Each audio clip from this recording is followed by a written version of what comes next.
Undercover boss visits his theater, stops cold when he overhears two girls saying, "It's just not the same anymore."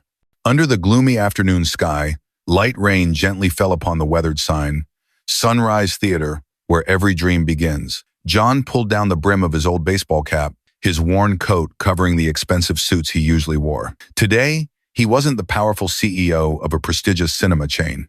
Today, he was just an anonymous audience member, returning to where it all began. 15 years ago, it was right here in this small theater that John stood behind the ticket counter, personally starting each movie screening with hopeful dreams.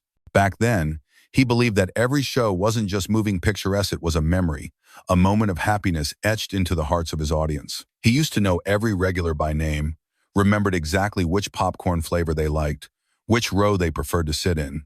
But now, with Sunrise Theater expanded into an empire of dozens of branches, he found himself standing outside his very own dream, seeing it only through the cold lens of financial reports. Lately, complaints had started pouring in. Staff are indifferent. Food quality has declined. Ticket prices keep rising, but service is worse than before. Each time he heard them, John frowned. Yet, the reports placed before him always painted a perfect picture. Customer satisfaction, 92%. Revenue continues steady growth. Operations running smoothly. Something was wrong, and John knew there was only one way to uncover the truth. That afternoon, dressed in a simple disguise, he quietly stepped back into what he once called the heart of Sunrise Theater, the flagship location, the very place where his entrepreneurial journey began. His worn shoes paused at the entrance. His eyes scanned the ticket counter, the snack bar, then settled on the corridor leading to the screening room saw so familiar, yet heartbreakingly distant. And then, holding a ticket in his hand and a heart heavy with unspoken questions, John slowly walked inside, unaware that in just a few moments, he would overhear words that would make his heart tighten painfully. Is there still a sunrise shining over the place named Sunrise? That question echoed within him, a solemn note before the coming storm. A quiet line stretched before the ticket counter, the printer humming as it spat out tickets. The faint scent of stale popcorn hung in the air. John stood still, his eyes quietly scanning every face ahead. Gone were the eager smiles. Gone were the sparkling eyes he once saw here. Everything felt cold, hurried like a lifeless, mechanical routine. And then, just a few steps away, a soft murmur broke through, a voice just loud enough to reach the ears of someone who'd spent a lifetime attuned to the smallest sounds in a theater. "The service here is terrible now, not like when the old owner was around. Staff are cold. Nobody cares about the customers anymore. Guess all they care about now is making money." John froze. His hand tightened around the icy glass of water, the chill seeping into his palm and shooting straight to his heart. That glass suddenly felt unbearably heavy, as if it carried the weight of everything he had tried to ignore, all the excuses he had comforted himself with, through glossy numbers and impressive charts. He quietly turned his eyes. Two young women, dressed simply, their hair tied back neatly, were looking down, counting every last coin in their palms. Disappointment was written all over their faces, but in their eyes there was still something, maybe nostalgia, maybe the faintest hope that this place could return, just once more, to what it used to be. John swallowed hard, a bitter taste rising in his throat. That short sentence he overheard earlier, it felt like a punch to his chest, forcing to the surface every doubt he had brushed aside for so long. So the sunrise faded long ago, and I never even realized it, he thought, his heart heavier than it had ever felt. John no longer waited for the scheduled performance reviews or management briefings. He returned to the theater repeatedly, at all hours. In the early mornings, he watched as tired-eyed staff started their shifts. At noon, when customers lined up endlessly at the snack bar and the employees moved like emotionless machines. And late at night, when the neon lights above the lobby flickered weakly like the fading breath of a once proud brand. And the harsh realities unveiled themselves, one after another. Behind the scenes, John witnessed Garethi branch manager coldly orchestrating ruthless cost cuts. Use the cheapest paper towels. Popcorn? Just make sure it looks yellow. Who cares about the flavor? Add as much ice as possible to the drinks. No one will notice if it's watered down. Gary's voice was steady, cold, as if reciting a rehearsed operating manual. The employees looked worn out and hollow-eyed. Those once vibrant young faces were now downcast, their spirits broken. Anyone who dared to resist. Their hours were immediately slashed, or they were pushed to the dead shifts barely enough to afford a decent meal. At midday, John stood quietly in a shadowed corner, watching the endless line of customers at the snack bar. Stale, cold popcorn was hastily packed into greasy bags. The warm, buttery aroma of the past had long disappeared, replaced by the unpleasant scent of old oil clinging to the air. The sodas were so diluted that when held up to the light, you could see the clear layer of ice floating sadly inside. And yet, the digital price board above the counter blazed cold, heartless numbers, showing no mercy. And then, the moment that made John's heart truly ache, in the corner of the lobby once known as the Memory Corner, a special place he had created for loyal customers, he found those same two young women again. They stood quietly for a long time in front of the snack counter, slowly counting their worn-out coins. In the end, all they could afford was the smallest bag of popcorn, so tiny it seemed a mere gust of wind could scatter it. They found a quiet, dim corner to sit. Their eyes gazed at the big screen, as if trying to relive the warmth of days-long gone family movie nights filled with laughter, mornings when the scent of freshly popped buttery popcorn filled the air, and days when the staff's smiles were warmer and more comforting than even the movies on the screen. John stood in the distance, his heart aching. In that moment, he saw more clearly than ever before. It was he, the very man who had once vowed that Sunrise Theater would be a place to spark joy, who had drifted furthest from that ideal. Rising revenues, glowing reports declaring everything is stable, had all turned out to be nothing but a shiny mask hiding a painful truth. He had lost the soul of Sunrise. And as he watched the two young women slowly leave the theater, their footsteps heavy, as if trying to hold on to a final glimmer of hope, John whispered to himself through the lump in his throat, "No, this sunrise will not fade away again. As long as there's hope, I will start over right from this very moment." John sighed softly, his hand slipping into the pocket of his old coat. The bitter scent of burnt popcorn lingered near his nose-a-nothing, like the sweet, buttery aroma he once took pride in, standing right there at that counter, scooping warm popcorn with his own hands to serve the customers. He walked slowly toward the corridor that led to the small balcony behind the theater place he used to retreat to when exhaustion set in. The glass door was grimy and dusted over, the fading afternoon light filtering weakly through old, weathered movie posters. From there, John could see the entire lobby. The life within the theater now felt rushed and hollow. Gone were the echoes of laughter, the bright eyes of young families excitedly flocking to weekend screenings. But what broke his heart most was the sight of the two young women still sitting there tucked away in that dim corner. They hadn't even touched the tiny bag of popcorn resting in their laps, almost as if eating it too quickly might bring their last cherished memories here to an abrupt end. John noticed one of them gently run her fingers over the seat beside her. That very spot had once been a priority seat, reserved by John himself for loyal, long-time guests. But now, that seat was covered in dust, the fabric threadbare and faded, unable to hold on to the beautiful memories it once contained. "Emma, do you remember the last time we sat here?" A soft voice broke through the quiet hum of the movie playing in the background. "Of course I do. Back then, the old owner used to personally greet guests. That soda we had that day was probably the best I've ever tasted." A faint laugh escaped, but it was tinged with undeniable sorrow. John squeezed his eyes shut. Every word, every sound cut into his heart like a cold, sharp blade. A past that had once been warm and vibrant, and he had let it all slip away under the crushing weight of financial reports and sterile growth charts. Then, his eyes fell to Emma's worn-out canvas shoes. The fabric had faded, the stitches exposed. She leaned forward slightly, her gaze fixed on the screen as the film neared its end. But John could tell she wasn't really watching the movie anymore. In those eyes, he saw layers of old memories, surfacing twinkling lights of the theater from long ago, the crackle of popcorn in the iron skillet, the smiling face of the old projectionist they had once adored. At that moment, he suddenly remembered the words he once spoke when personally cutting the ribbon at the grand opening of Sunrise Theater. "We don't just show films, we show dreams." But painfully, now even he couldn't see those dreams anymore. John clenched his fist, his fingers brushing against the cold metal badge hidden in his coat pocket, the badge proudly engraved with the title he once cherished, Founder. But in that very moment, he realized something. A beautiful title becomes utterly hollow if the person bearing it forgets their original mission. He drew a deep breath, as if swallowing all the regret and guilt that had weighed on him for so long. And deep within his heart, a solemn vow echoed, powerful and sincere. Sunrise, from today, this name will no longer be just a symbol, but must return to its true meaning, a beginning for sunrises filled with hope. And John knew, right at this moment, in that dark corner, as the two young women stood up, straightening their worn-out coats before quietly walking away, It was also the moment he began his own journey to rediscover himself. A journey where light would be reignited from souls once thought to be lost in darkness.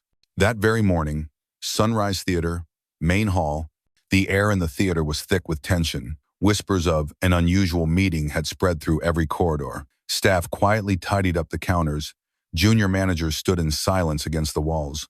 All eyes turned toward the main hall, waiting for something to happen, or perhaps to collapse.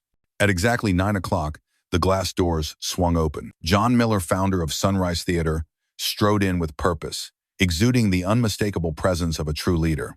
His charcoal gray suit was immaculate, and the silver name badge on his chest gleamed under the lights. John Miller, CEO and founder, Sunrise Theater Group. A wave of shock rippled through the hall. Gary, the branch manager, stood frozen, sweat beading across his forehead despite the blasting air conditioning. And there they were, Emma and Grace sitting quietly in the front row, their eyes a blend of disbelief and hope. John walked steadily to the podium, his gaze sweeping across the hall. When he spoke, his voice was calm yet sharp as steel. I once promised that Sunrise Theater would not just show movies, but light up dreams. And today, I stand here to face the very disappointment I've allowed to take root among you. He gave a signal. The giant LED screen behind him lit up. The images needed no narration. They alone were enough to silence the entire hall. Gary calmly accepting a thick envelope from a supplier, his eyes cold and calculating. Exhausted employees bowing their heads as they packed cold, stale popcorn. Expired ingredients and watered-down soft drinks secretly brought into storage. A crystal-clear audio recording echoed through the hall. The communal fund must be paid in full, or forget about getting good shifts. The lights cut out. John turned around, his eyes cold and piercing, straight at Gary. Gary, do you have anything to say before I sign your dismissal right here? Gary stammered something, his face pale as chalk, but no words came out. John pulled out a pen and signed the dismissal form with a firm stroke. His voice rang out, clear and decisive, like a bell tolling the end of an era.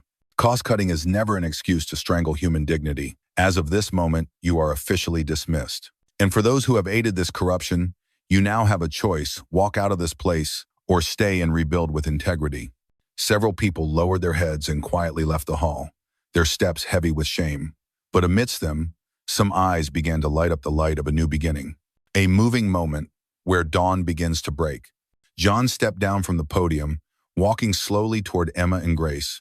He sat down before them, his voice now softened, warm and filled with reflection. Tell me, why did you two keep coming back here, even though everything had changed so much? Emma lowered her head slightly, a faint, bittersweet smile appearing on her lips. Because we still hoped that one day this place would feel warm again, like those family movie nights we used to dream about. John paused, his heart tightening. Then he stood tall, his eyes scanning the entire hall. Today, I officially announce the full-scale reform program, Theater Reborn. And Emma Grace, from this moment on, you will no longer wait for miracles. You will be the miracle that brings the light back to Sunrise. And he personally handed Emma the membership card for the Customer Experience Management Department, a place where she would become a torchbearer, retraining and reviving the spirit of exceptional service that Sunrise once had. And for Grace, he presented a prestigious scholarship card, granting her the opportunity to join the internal management training program, the very path toward becoming a cinema manager, something she once only dared to dream of. Thunderous applause erupted throughout the hall, wave after wave, a resounding celebration of hope reborn. And at that very moment, John knew the dawn he once dreamed of had truly returned. Not just through the twinkling lights of the cinema halls, but through the people whose hearts still carried the burning desire for renewal. That dawn began right here, at this very moment. The atmosphere was compressed, thick with tension. Even the faintest breaths seemed to echo through the vast lobby. Despite the air conditioning blasting at full capacity, no one could dispel the suffocating heat of anxiety and the looming sense of confrontation. At exactly 9 a.m., the glass doors swung open with such force that the entire hall jolted in surprise. John Miller, founder of Sunrise Theater, strode in. The sunlight from outside streamed through the doorway, casting a radiant glow around him, as if he were the bearer of dawn itself. His posture was poised, his steps firm, but his eyes held the storms he had just weathered and the first light of a new beginning. A crisp, dark gray suit, a gleaming metal name tag glinting under the ceiling lights, declaring proudly, John Miller, CEO and founder, Sunrise Theater Group. Gary, the branch manager, stood frozen behind the counter. Sweat poured from his forehead, soaking the collar of his shirt. Every one of John's steps felt like a hammer pounding into his chest. The air grew heavier, every gaze locked onto the stage, waiting for what felt like the final verdict. John climbed the podium, his eyes sweeping over every face, over the bowed heads of middle managers, over the young employees holding their breath, and finally resting on the two young women, Emma and Grace. Their eyes held a waiting silence and a hope that had never quite gone out. John's voice rang out, warm but firm, like a morning bell calling everyone back to consciousness. I once stood right here, under this very roof of Sunrise, and vowed that this place would not simply show movies, but would be a place where dreams begin. And yet, I allowed those dreams to be quietly smothered by the shadows of greed and indifference. He nodded slightly. The lights in the hall went out. The entire room sank into darkness, leaving only the glow of the massive LED screen as it lit up, revealing undeniable truths. Gary accepting a thick envelope, his eyes cold as ice. Employees silently packing bags of cold, stale popcorn, their smiles long forgotten, their eyes weary and hollow. Rotten, moldy ingredients and watered-down soft drinks being shuffled into storage behind customers' backs. And finally, a chilling audio recording echoed through the speakers. The communal fund must be paid in full, or forget about getting good shifts. The recording ended, and the lights burst back on. Yet in the hall, no one moved. The entire space felt frozen in time. John turned around, his eyes blazing with authority, locking straight onto Gary. "Gary, do you have anything to say before I sign your termination right here and now?" Gary trembled. His lips moved, but his throat was dry as sand. John calmly drew his pen, signing the document with a decisive stroke. His voice rang out like a wake-up call, echoing through the entire hall. Cost-cutting must never become an excuse to trample on human dignity. From this very moment, you are officially terminated. And to those who have been complicit, make your choice. Walk away now, or stay and rebuild this place with me with integrity and kindness. A few people quietly stood and walked out, their silhouettes stretching long across the polished marble floor. But amidst the crowd, certain eyes began to shine again, the light of trust being rekindled.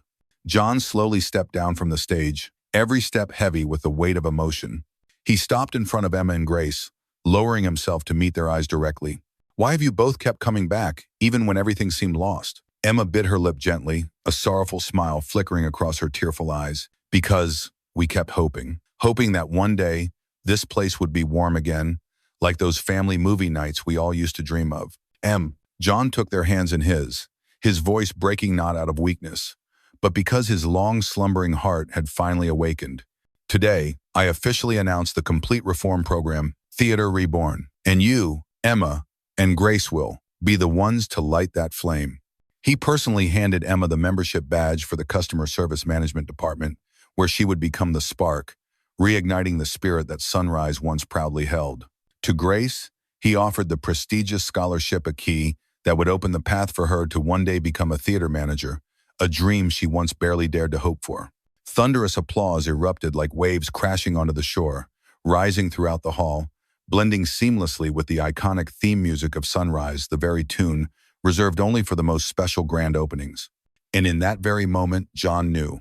The dawn he had once dreamed of had returned. Not in some distant plan or far-off future, but right here, right now, radiant, warm, and full of hope. That morning, Sunrise Theater didn't just open to a new day, it opened to an entirely new chapter. A chapter of hopeful beginnings, written with understanding and compassion. Beneath the grand banner that read Theater Reborn, glowing brightly in the main hall, soft music gently played, blending perfectly with the warm scent of fresh buttered popcorn and newly brewed coffee. The air was filled with a sense of joy, as if all the most beautiful memories once tied to this place had returned, this time even more vibrant than before. On the central stage, Emma and Grace, two girls who once sat quietly in the darkest corner of the theater, now stood proudly under the stage lights, under the admiring gaze of hundreds of people. On their chests, two name tags shimmered under the spotlight. Emma Williams, Customer Experience Manager. Grace Miller, Operations Supervisor. The entire hall fell silent as Emma stepped up to the microphone. Her eyes swept across the room, meeting the faces of those who once looked weary but now radiated with newfound belief. Those eyes, that voice no longer belonging to a timid girl, but to a strong and inspiring leader. Grace and I once sat in the darkest corner of this theater, only able to afford a small bag of popcorn, but we never allowed hope to leave us, not even for a moment. And today, it's that very hope that brought us here, not to wait for the light, but to light it ourselves. Emma paused, her eyes shimmering with emotion. From this moment on, every day we open the doors of Sunrise Theater, remember, it's not just a day to screen movies, it's a day to light up someone's dream out there. Oh, a thunderous round of applause echoed through the hall, resounding like a mighty storm, warming the hearts that had once grown cold. Laughter rang out, tears of emotion streamed down faces. In that moment, everyone knew Sunrise Theater had truly been reborn. John Miller stood in quiet reflection.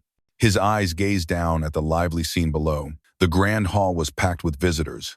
Laughter and conversation flowed like a symphony bursting with life. From the corner cafe, the aroma of freshly made popcorn blended with the rich scent of coffee, spreading warmth through the entire space.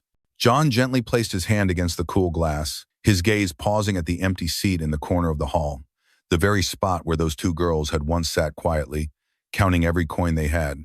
And now, they stood proudly on the grand stage, shining brightly, leading the way and passing on their dreams to the next generation. He closed his eyes softly, took a deep breath, and listened carefully to the sounds of revival-letting old memories, and new feelings quietly fill his heart. When he opened his eyes, a gentle smile appeared on his lips, a smile of relief, after a long journey to rediscover true values. His voice echoed in the quiet space of the rooftop, like a solemn vow etched deeply into his own heart. This is the dawn I once dreamed of. Asterisk, you can build a magnificent empire, but if you forget the value of humanity, it all becomes nothing more than a castle built on sand. A sustainable enterprise is not built on dry numbers, but on hearts that have been warmed, dreams that have been reignited, and people who have found happiness again because of you. Because in the end, the greatest legacy you can leave behind is not the towering buildings or the dazzling profit reports, but the lives you have touched with kindness, compassion, and the hopes you have helped bring back to life. Asterisk.